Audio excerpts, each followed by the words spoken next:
So I'm filming this during the coronavirus pandemic, and over the past 9 weeks or so, I've been watching closely how different countries and different leaders have managed their communication response with the 3C principle in mind.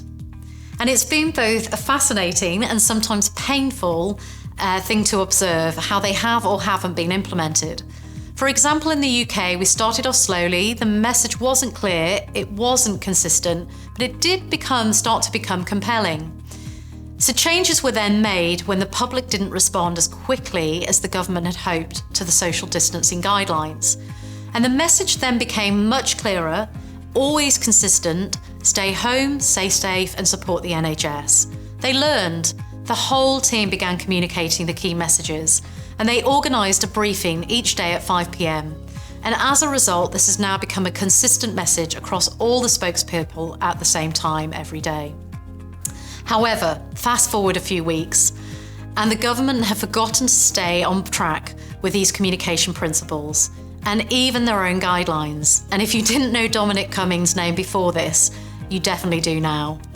And they have shown what happens when you forget to prioritise the 3 Cs throughout your communications, which has led to, at times, widespread criticism and confusion, even within the government itself, but particularly within the media and the public.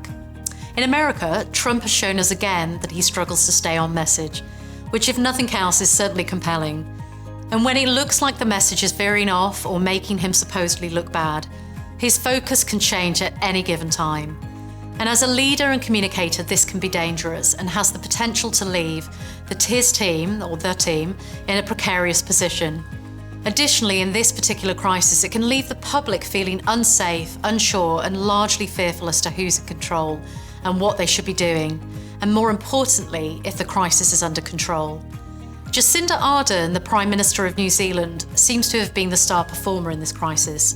She has not only spoken with clarity, but importantly with empathy.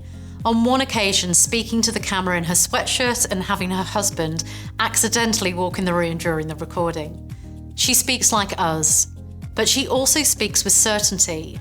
She and her government acted decisively and speedily, and she spoke from the heart, compelling viewing for a country looking to their leader for a sense of security and guidance. So to finish, here's a few tips if we want to turn a crisis into an opportunity. We need to speak clearly, sharing facts in a language the audience understand, and giving a simple plan of action gives confidence. Persist with a compelling message that speaks directly to the fears or concerns of those listening and is authentic and compassionate in its tone are listened to. Be consistent, always speaking truthfully, sticking to the facts, not looking for excuses, and committed to the plan.